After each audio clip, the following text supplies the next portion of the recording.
computer. Hello and welcome to another episode of the Ribbon Rouge Podcast. My name is Adeyemo, and I'll be having special conversations with the movers and shakers behind the growth of the Ribbon Rouge Foundation. In today's episode, we'll be speaking to Dr. Lebo Disele. She is a theatre maker with a focus in movement, acting, directing, and dramaturgy. She's also the president of the Ribbon Rouge Foundation's ACT Collective. Dr. Lebo joins us now. But before I let her in, let me just quickly give you a brief introduction to who she is.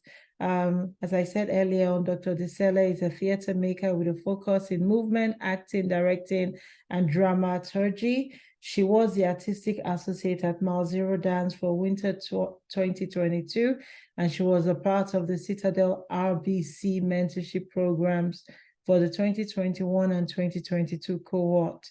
A select performance credit includes The Wolves at the Maggie Tree Citadel Theatre, Breaking Ground, The Space Between, and NextFest 2021 at the Expanse Festival in 2022, Radical Imagination in Brandon's Wit's Freedom's Journal, Antidotes to Violence. Dr. Disele locates her work within the genre of physical theatre, focusing on interdisciplinary collective creation. We welcome Dr. Lebo now into our chat. Welcome, Dr. Lebo. Can you hear me okay? Yes, I can hear you. Oh my goodness, you've showed up. Oh, I doubt, did you hear all that I read about your work so far? Oh, sorry. No. I'm sorry you missed that glorious introduction. So I'm sorry too. So this is how we start. Could you tell us a little bit about yourself and your career so far? Okay. Hello. My name is Lebo Disele. Most people just call me Lebo. I was a PhD student from Botswana. I came to Edmonton in 2016 to come and do my PhD at the University of Alberta. I just finished. I defended in January, and I'll be convocating on Wednesday. I'm also an independent artist. I come from a theater background, acting and directing, but I mostly do interdisciplinary art or physical theater, which incorporates movement and poetry, especially the work that I create tends to incorporate movement and poetry. And in the last 2 years, I've been a research intern or graduate research intern at Ribbon Rouge Foundation, working on the Black Equity in Alberta Rainforest Initiative. I am on sub-project 4, which is called Art Spaces, and that is looking at using art for research. But I've also been looking at building up the Artist Collective, which is one of the umbrella, not the umbrellas, the subsidiaries of Ribbon Rouge that Ribbon Rouge uses for community animation in the work that they do. Thank you. That's a powerful introduction, and congratulations in advance for your convocation on Wednesday. Thank you. We'll come along to eat some jollof rice as part of your convocation celebration. Well, one congratulations from us here. Thank you. When you say art for research, what does that really mean, and what does that look like? So I guess I'll use an example from my own PhD research. So for my PhD research, I call it specifically performance as research, which means that I was creating performances with people. So the artists that I work with I treat them as collaborators. Not everybody treats their participants as collaborators, but I treat them as collaborators just because of the nature of the performances that I make. And that means that our discussions, also like when we are making the performance, our discussions form data, as the social scientists and the scientists like to call it. So that is part of the stuff that I look at. And then I also look at the actual performance that we've made and the themes that come out of that. And then even our discussions after the performance, right? So it's essentially using theater to get an understanding of what is happening in community. So I use specifically theater because that's my background, but with that's part of the broader umbrella of arts-based research, or arts as research, or arts and research. I hope that answers your question. I got it. It makes it sound clear. So the Ribbon Rouge Foundation are into HIV education and definitely HIV prevention. So I'm just wondering how theater acts, how that fits into HIV education, for example. In what ways would you use that? So in previous contexts, if we were dealing directly with HIV, if you think about the project that we just did, we did a project at NextFest from January to March, which involved gathering, we did 4 workshops with the folks with a sample audience. And then we created a performance, and then we performed that to a broad group of students at NextFest, right? So they are the target market. So Ribbon Rouge, as much as they focus on HIV, their broader focus is health equity and addressing the social determinants of health. And that's where we are kind of putting our focus as the theater team, I will say, because that's the group of artists that has been very active within the Bear specifically. And what we are hoping is to go out into community to do workshops, to get together experiences about, or together stories about how people are living, right? What are people's lived experiences in Edmonton and Alberta more broadly, and then we use that to make new plays or to make new scenes within existing plays, and then go back and perform that to those people. And with the interactive theater specifically, we come out and we ask people questions. So one play that we had, our first play was 2 minutes, and that was starting to get at safe sex, for example, because you had 2 teenagers, a teenage girl who had gotten pregnant, so already that's talking about unprotected sex, lack of sex education also, I think, was coming out. And those were the themes that was a theme that started to come out of that play. And then accessing healthcare services, right? Because even as an immigrant family, the girls' guardians didn't really know where to go to get help and how to help the girl. So things like that are important, and it resonates with a couple of previous projects that have been done where people health has been adversely affected and they don't know, and they don't find out until they're in hospital getting ready to deliver, to have a baby, or starting to seek prenatal care, things like that. So that's one example of how that could work, but it really does depend on the audience and the focus of the particular performance.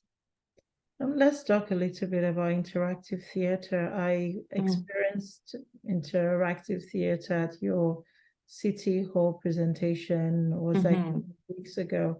And I guess what you're saying is you take back what the audience has said, and then you do more preparation.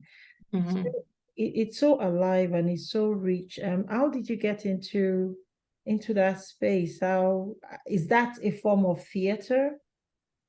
It is a form of theater. It's a methodology that has been especially piloted and developed by my supervisor. So that's how I got into it.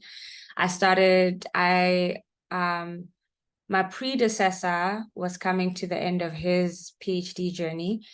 And so I started working with my supervisor as her research assistant. She started doing this work in Kenya. The group that she's been working with, I know she's been working with them since 2012. My supervisor is Jan Salman, by the way. So she started working with that group in 2012. So when I came on board as her research assistant, she was looking to start working in that way in Edmonton. So, and I was part of the artist collective at Ribbon Rouge. So I thought that was a methodology that would be beneficial to Ribbon Rouge and the work that they're trying to do. So I introduced her to the then president and founder of Ribbon Rouge, Marenike Olawa Shabikan. And then they did what they did, and then eventually we got to the bear, and now we're here. So there's different forms of interactive theater. So for example, I also do playback theater that is interactive. There's another form of theater called forum theater, which involves asking the audience to come actually and change the situation. So you end on a high note, and an audience member will come and try to, replace an actor playing a particular character and try to show how they think the situation should change or can change. So our interactive theater is that the characters come out and seek help from the audience. So there's different types of interactive theater, and we're calling this theatrical interactions for change, because now some of our partners have been introduced to playback theater, and they're starting to confuse the two. They see it as playback, but it's really quite different. There's a level of improvisation in theatrical interactions for change, but there's also a lot of scripting beforehand, right? Like you do have particular scenes that you start out presenting, whereas playback is strictly improvisational and is strictly from the teller's perspective. So if you come and you share your story, we play it back to you. So it's interactive, but it's different from what we are doing. So yeah. Thank you for that. So when we talk about improvisation can be sexy. You see all the dances, can be alive, and it can really deep into the soul. So I'm just, you maybe sometimes find that can draw people away from the actual message into focusing maybe on the banality or canality of dance or of the improvisation. Or am I being silly? The question. Well, not so much being silly. I think you're mixing different terms. So improvisation in dance is very different from improvisation in theater, right? Because dance is, it's with the body, and that kind of improvisation is a process of discovery for the dancer, and then also, so then there's improvisation to create, and then there's freestyling, which is the dancer showing off their skills and, expressing themselves and asserting themselves. Whereas when we talk about improvisation in theater, at least in theatrical interactions for change, we mean that we're talking about something that is not scripted, right? We are responding in the moment to what the audience is saying, right? And then we are making a scene on the spot. This is more so in more improvisational forms of theater, like playback theater, right? Like there's no script in playback theater. You tell us a story, we have particular forms and we rehearse the particular forms. You tell us a story and we respond to that using our bodies. With theatrical interactions for change, which is what we are doing, which is what the theater team does for Ribbon Rouge and the work that we do with and for Ribbon Rouge, it's improvised in the sense that you don't know what the audience is going to say, but you have to be ready to respond, and you have to be ready to, you have to maintain character. So you have to remain responsive, and it's improvisational in the sense that it's not scripted, but it has to remain true to the performance, to the story that is being told. So improvisation functions differently at different levels and in different disciplines. I'm I talking. I don't know if that makes sense. It does. I'm talking to an expert, and your expert knowledge has just run right through. And I'm also learning as well, because the first time I saw interactive theater, I particularly enjoyed the interaction actually between the audience and the characters. And I thought that would have taken a lot of brilliance on the part of the actors. One, to keep to character, to keep to script, to still make sense, so that it's incredible work you're doing. And this takes me to another layer of questions, like, so how have you been well received, and what sort of stories come out of your work in theater as a whole, and what sort of positive stories have you gathered in your work with Ribbon Rouge and maybe outside Ribbon Rouge? In terms of positive stories, I think one thing that, if I think about the NorQuest performance, one thing that has struck me is, one, the resilience of community, and then two, the kindness.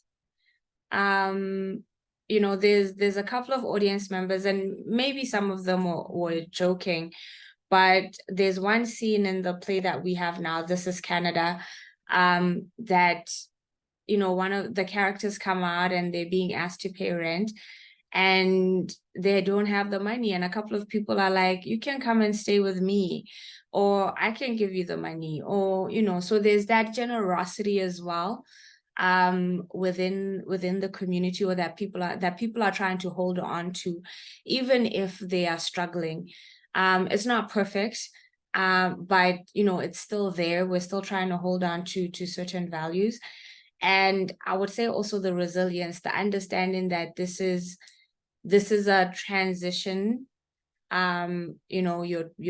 You're trying to settle in a new place, you're making life in a new place, and there are challenges, but there's also resources to help you keep navigating, to help you navigate those challenges. So I think that's the main thing. Those are the main positive aspects that I have gathered. In terms of reception, the audience response has been really positive. I think when I think back on some of the feedback and the discussions that we had after the performance, there was a real sense of being seen and heard, and being represented, which is one of the core reasons why I do the work that I do. It's about representation, and being represented, and that kind of giving people hope in wherever they're at in their journey, in their immigration journey at this time. And then because of the City Hall performance, we now have a couple of other partners that are interested in having those performances, and presenting that performance in community, to get more stories, to get a broader reach in community as well. I hear what you're saying. You like that your message is being seen and heard, and there's a spread of hope and inspiration through the work you do. So I hear that. But what I want you to do now is to tell us a bit more about some of the challenges you may have encountered with your work, as part of the collective, and also as part of a theater maker, with a focus on movement, acting, directing, and dramaturgy. Are things all just sailing smoothly? Are there any limitations?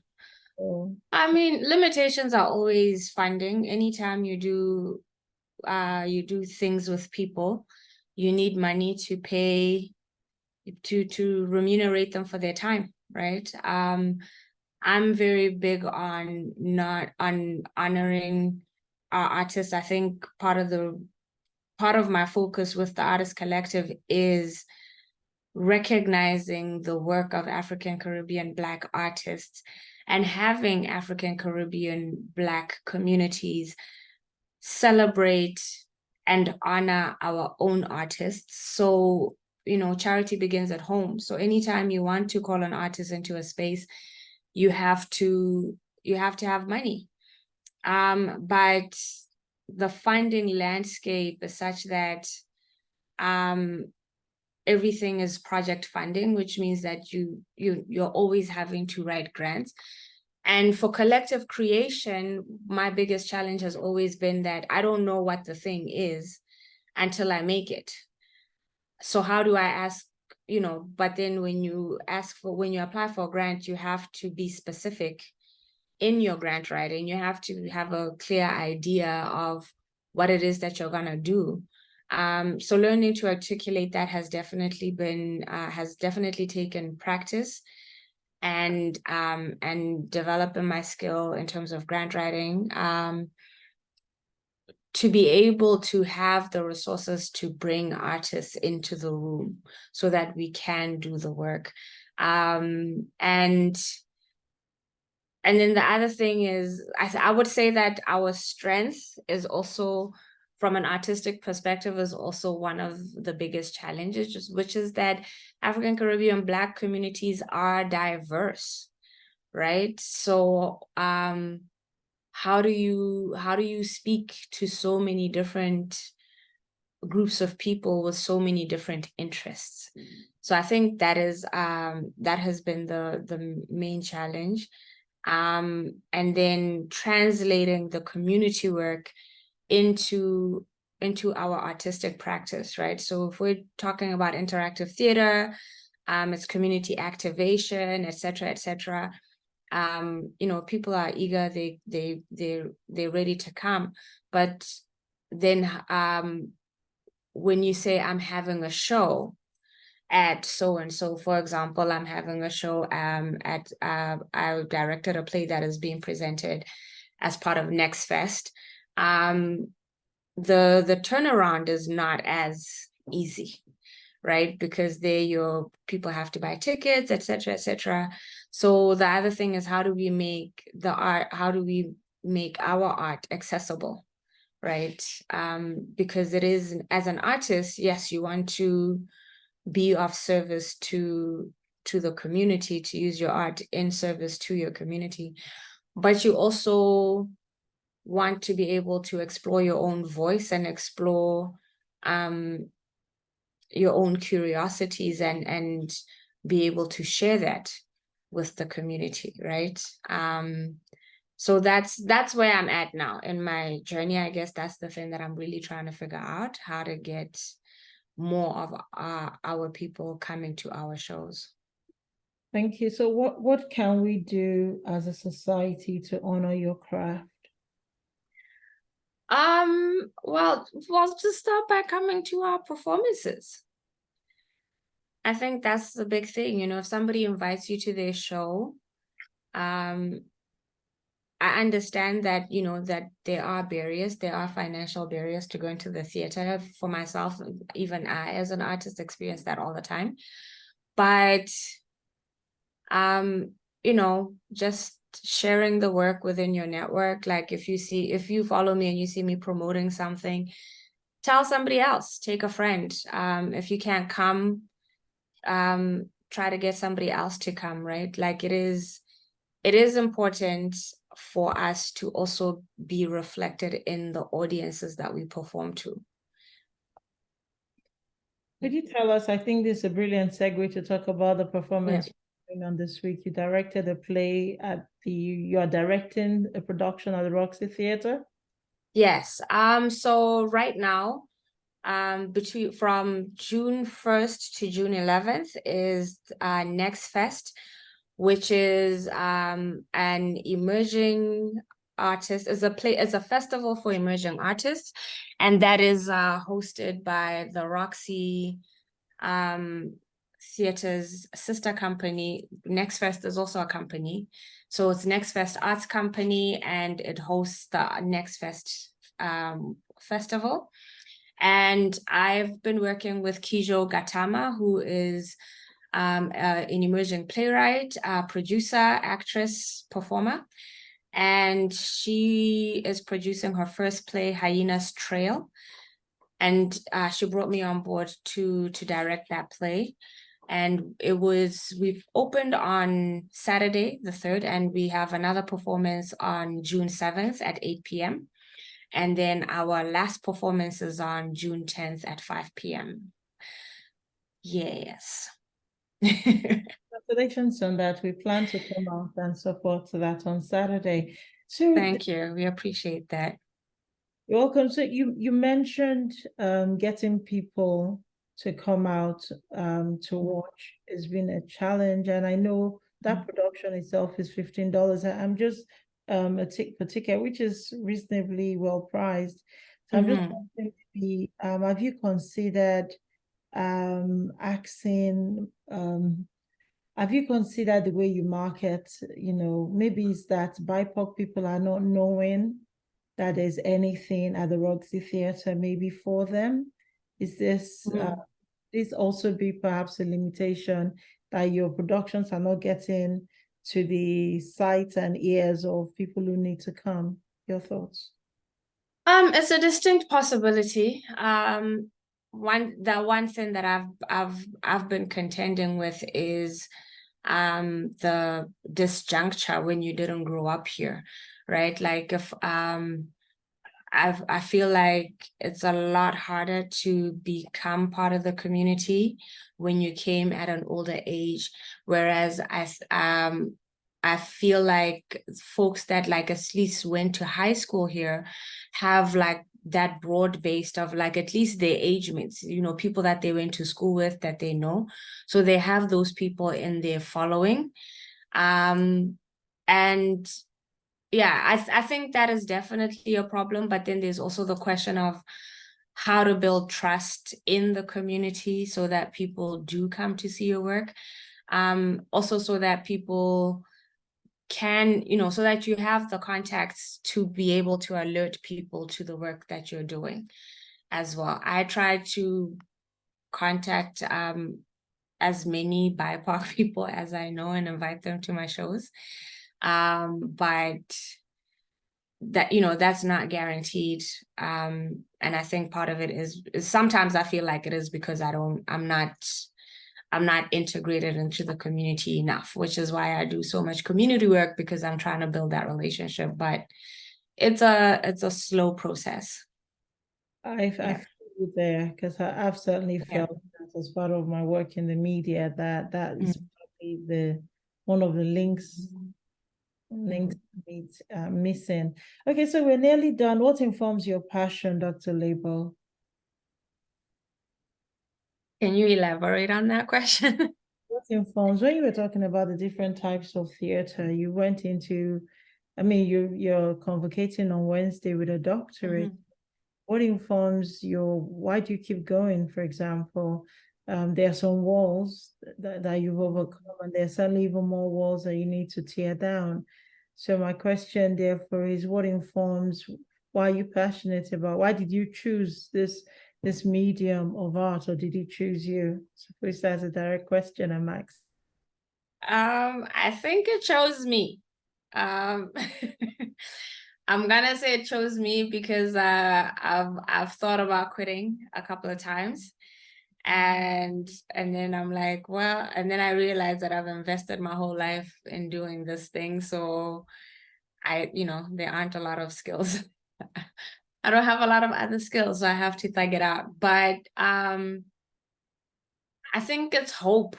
It's hope and love for African, Caribbean, Black people. I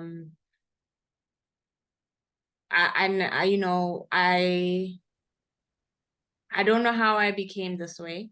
I blame my mom. I'm gonna blame my mom because she's not here to defend herself.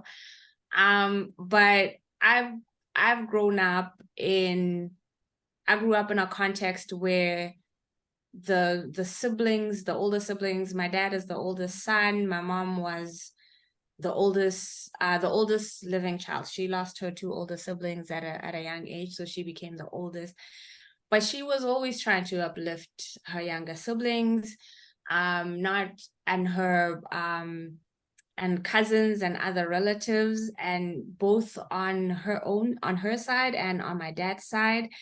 And my dad, to this day, right? Like my dad, when there's a wedding, my dad is the person, he sends my brothers to go to the cattle post, to go bring a cow, to go slaughter a cow and bring it, whether it's a funeral, whether it's a wedding, or whatever the case might be, he will contribute a cow. And in Botswana, like, a cow is exactly, and then he will still like make everybody's supposed to contribute like 500 kilo or whatever, $50, and he will still contribute his $500. So that's the upbringing that I come from. So that has translated into wanting to uplift the whole people, I guess. And I see so much potential in us. By us, I mean African, Caribbean, Black folks, both here and in Africa. So that's the thing. That's the thing that keeps me going. Just that hope of what we can become if our communities band together and stick together and pull together to uplift ourselves, I guess. Yeah. In terms of legacy, could that be the legacy you're thinking, the kind of print you want to leave behind in like 50 years time, 60 years time? I guess so. I guess if I was to want to leave a legacy, it would be one of commitment to sovereignty. Sovereignty? Our own sovereignty as a people. Like, I always talk about recognizing our own humanity. As racialized people, like sometimes I think our politics are geared too much towards being recognized by other people, and not enough about recognizing ourselves. So I think that's why I focus so much on representation and self-representation, to try to get us to recognize our own humanity, to recognize ourselves, and to recognize that we have the resources within ourselves to build ourselves up and not wait for other people to do it for us. So I guess, there's a legacy that I wanted to leave, it would be that. It would be working from that mindset. So this conversation has gone off the tangent that we discussed. We're exploring, and I'm not even nearly done, but I'm just going to limit myself now, because in some of your answers, you've stirred me up. And I'm just curious as to what your thoughts are concerning when we talk about the accessibility of art. I'm wondering the roles that banks within Edmonton, like community foundations, are doing to make sure for you can do it full time. And so that other people like myself in the wider community can also come and appreciate the work of African and Caribbean artists. Do you see them doing anything significant right now? I think Edmonton Community Foundation, at the very least, has been is doing a lot. I saw recently that, and I think it was actually on Ladies Corner, they're doing that campaign, that fundraising campaign to raise $100,000 to support it's to support ACB community initiatives. And then, of course, as an artist, I looked at it and I thought, oh, this is great. And then I thought, okay, is there like gonna be a focus on artists within that, or it's just, artists have to articulate the work that they do within, in terms of in relation to community. I'm not great at fundraising, right? Like if you talk about seeking sponsorship, let me say that. That has never been my strong point. It's a huge character flaw. I know where it comes from. So in terms of banks, I think they support the fancy stuff, the big stuff, the festivals and things like that, because especially CSI is about, getting visibility. Whereas pardon? Corporate social investment. Yeah. So I see banks like sponsoring like big things like, festivals, but also organizations. I'm not an organization. Ribbon Rouge is the reason we're trying to build up the artist collective is so that we can get to that place where Ribbon Rouge can also support artists in their work more meaningfully. In terms of working full time, right now, it's challenging. It is challenging because working full time means, going out for auditions, getting acting gigs and things like that. So I would say no, but then also, again, I'm not privy to all of, there's a lot of people doing a lot of work in different corners to try to channel more funding towards ACB communities.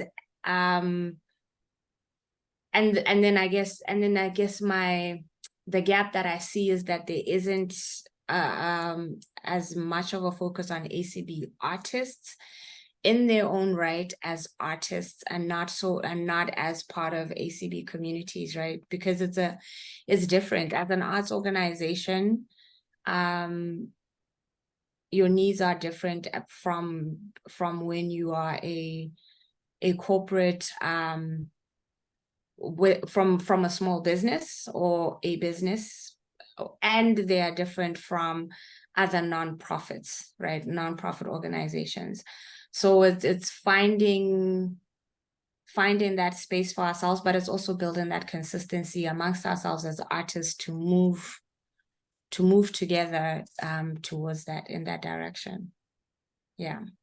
I don't know if that answers your question. That felt like a very political answer. I mean, one thing I'm hearing that you're saying is ACB artists are, well, they need a bit more kind of support within the largest as ACB. Yeah. So when you look at your work and other artists, would you say in the space that ACB artists are emerging, struggling, or established? Are we only just are we just rounding the surface?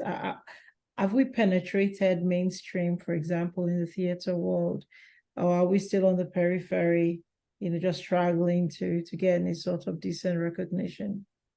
What do you think? I think there's recognition at different levels. So this is my challenge with EDI, right? So for example, if I think about some of the work that I see being presented in terms of the theater, they are getting more plays that feature Black people. So that's great. That means that ACB actors are getting recognition and ACB directors are getting opportunities. But then I look at that and I think my critique of the last 2 years of the plays that I have seen, of the last 2 seasons, has been that those are all African-American plays, but they are established ACB Canadian artists, right? So when do they get that platform? So that's one. And then if I look at the dance world, then I've gotten a lot of opportunities through dance, actually. because I do interdisciplinary art. But in terms of like consistency, in terms of presentation and seeing work by ACB choreographers and dancers being presented, there isn't much of that. But also with dance, there's an added challenge that there isn't in Edmonton right now. There isn't a space for dance, right? Like if you think we've got the Citadel, which is a theater in terms of like, written plays and things like that. And then you've got the Wint, which is there for music. And then you've got the AGA, which is there for visual art. Where's their counterpart for dance? So then you have that challenge in the dance world, broadly speaking. Then when you start getting to BIPOC artists and ACB artists specifically, it's, then it's like, it's a mountain on top of a mountain. So those are the things that I've been thinking about and reflecting about. But in terms of visual art, I would say, arts careers, as I see them, are evolving. You start in one place and you become established, quote unquote, in that place.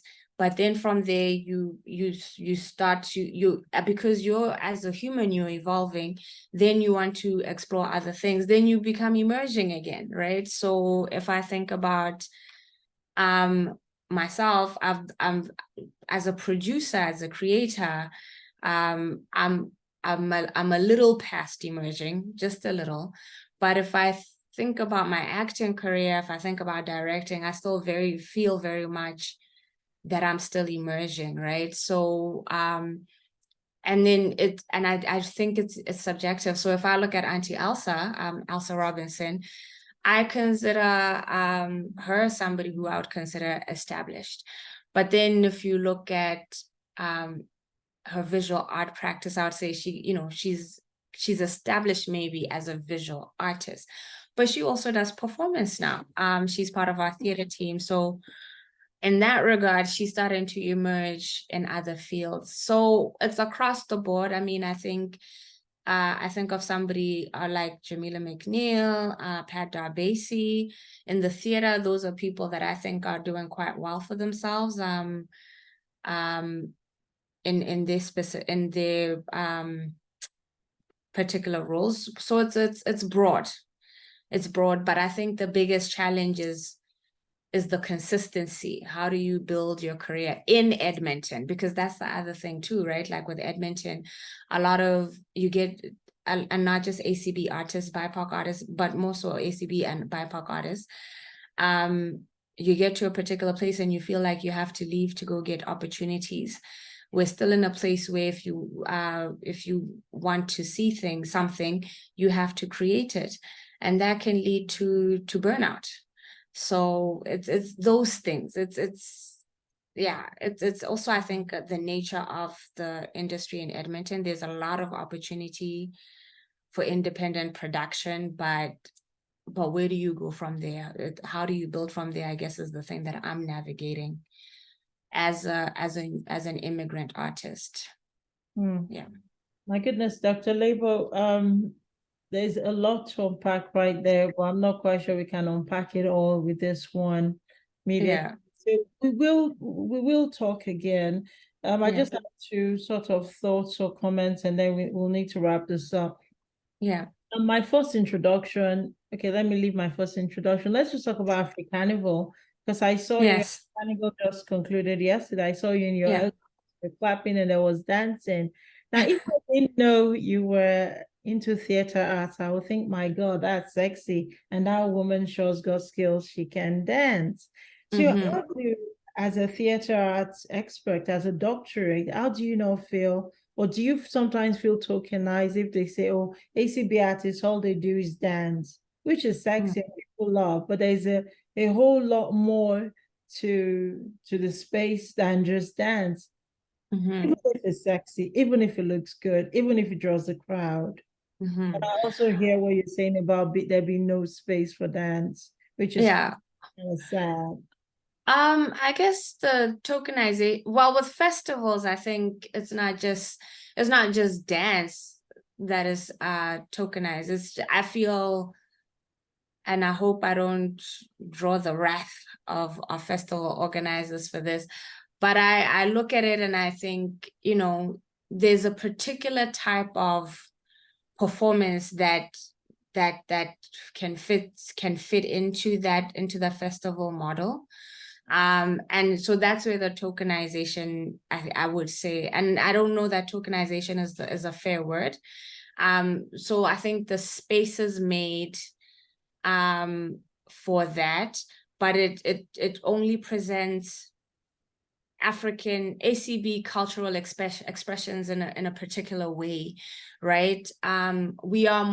Yes, absolutely. I am a big proponent of our cultural expressions, so traditional dance, singing, etc., etc. And sometimes I feel like not African enough because I'm that African who can't sing. I'm like, oh, what kind of African are you? You can't sing.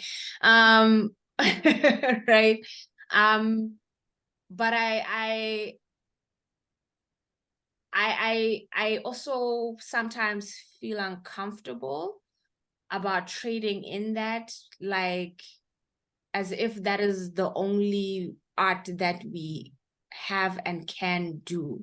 So, because what that does is, it brings in community associations, absolutely love it. But it doesn't actually make space for professional artists. Bar maybe street performers, right? And I think, and that's absolutely great because, in the professional art world, quote unquote, street performers also tend to be left out. So everything is a continuum.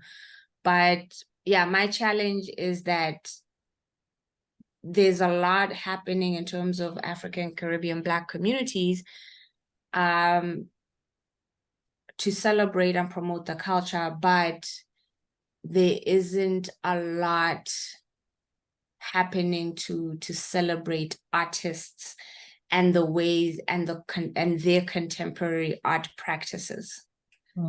Yeah, so like I feel like if I the only way that I could have been in that festival would have been if I was doing traditional dance.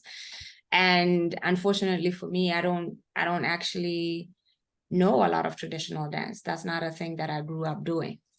That's a conversation for another day about a whole other thing. But that's not necessarily a thing that I grew up doing. So, and I would say for a lot of professional artists, especially those that grew up here, they didn't grow up in that context. So there is a feeling a little bit of being left out because art is, because you don't practice the art that is being celebrated, or that you can only be celebrated if you're doing a particular kind of art form. Yeah. So you're also the president of the Art Collective at Ribbon Rouge Foundation. Will that collective do any good? Well, I wouldn't say I'm the president. I'm the coordinator right now, just because of my role on the internship. And hopefully at some point we will appoint a chair or a president. I do hope that the collective will do some good.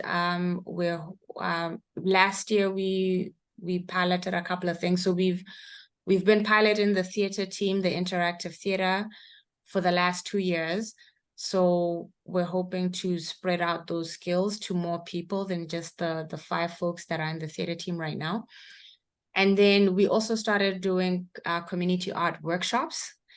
And we're seeking funding to keep that going, because that's really where the artist collective can thrive, right? Because they're being out in community, it's a real opportunity for them to be out in community, and for Ribbon Rouge then to also be out in community, but to also make arts more accessible to ACB folks. So that's the thing. And then so those are the 2 things that we're hoping to try to, to make more consistent.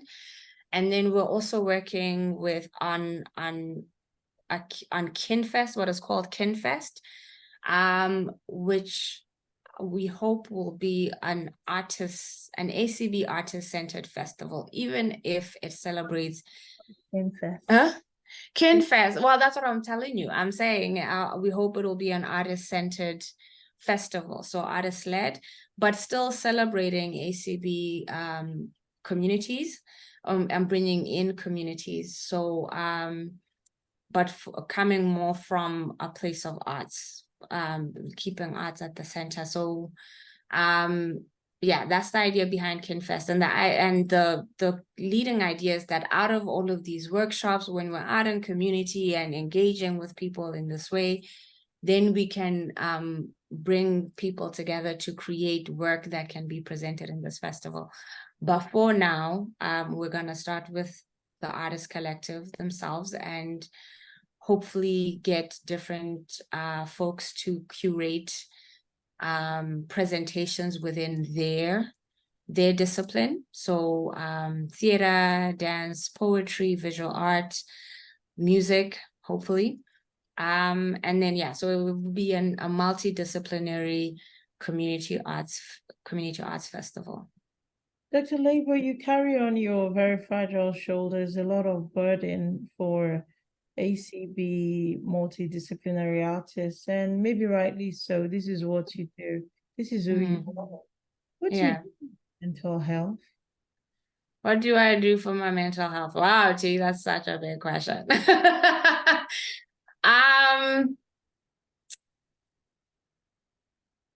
I find that, I mean, so first of all, I still have my supervisor, Jan Salman. She says she says I should stop calling her that. I can't help it because she's more than a mentor, right? Like, she's not just mentoring at this point. She's still supervising, whether she feels like it or not, in so many different realms. But the reason I do collective creation is because I'm feeling emotional now. Thanks, T.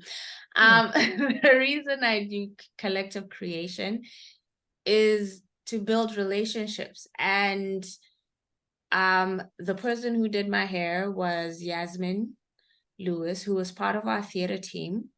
And she did my hair because her sister, Norita, who's also part of the theater team, and I work with Norita also in playback theater, was like, what are you going to do with your hair? And then I said, oh, I don't know. But can your brother-in-law trim my ends? And then I went over to go get my ends trimmed. And then Norita called Yasmin and she's like, look what's happening. And then Yasmin was like, you better not be cutting your hair. Come here, let me. And then they were like, what are you going to do with your hair for graduation? I was like, I don't know. I'm just going to put it in a bun. They're like, no, you can't put it in a bun. And she says, come here, let me braid it.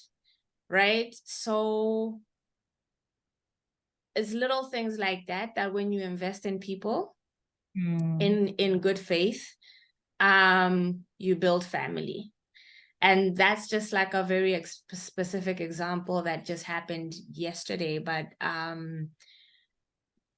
But even like Auntie Elsa, Mpowe Mohale, Timiro, Mohammed, Amelie Kwe, those are people that I've been collaborating with for a long time. And they take care of me. So that keeps me going, right? Because you see the return on investment, you see people starting to take off and fly. So it gives you hope. So you keep going. And then you have other people who kind of like keep you in check, like my supervisor, Jan. And yeah. But I would say that making the art also is part of that practice of taking care of myself, because it forces me to go out. Otherwise, I'd just sit at home and not do anything. So going out and being with people and celebrating ourselves and each other, like, I think that's a very important part of the process that we can't quantify or explain or name, but is embedded. Yeah. Well, thank you for our audio listeners. I just need to explain that your hair is single braids. It looks very beautiful. You look like a queen. And you're graduating on Wednesday. So much love and big congratulations on the accomplishment of being a PhD. Very well done to you. Please tell us again where we can find your production at the Roxy Theatre, where to get tickets before we let Yes, you know. absolutely. So if you go on the Roxy website, if you Google the Roxy Theatre or Network Theatre, you will see NextFest will come up. And then our production is Hyena's Trail. It'll be under theater and then under main stage. And our last two shows are Wednesday the 7th at 8 p.m. and Saturday the 10th at 5 p.m. all at the Roxy. All of NextFest's activities are happening at the Roxy. There's some other lovely work that's happening there, so go out and check it out. Dr. Lebo, you have done as well. You are graduating on Wednesday and you are the coordinator of the Arts Collective at the Ribbon Rouge Foundation. I want to say a big thank you so much for having a thought-provoking conversation about the state of ACB artists right here in Edmonton. And at the start of this, I wasn't quite expecting the depth into which we'll go. And I've heard a lot. And I think our listeners also will be very well informed. So thank you very much for taking the time to have a very thoughtful conversation with me today. Yeah, thank you. Thank you for having me. Yeah, I didn't think it would go this deep either, but this is what happens. I talk too much. You see, I told you. I didn't say that, and that's not. I'm gonna end Yes. it now. Huh? Okay.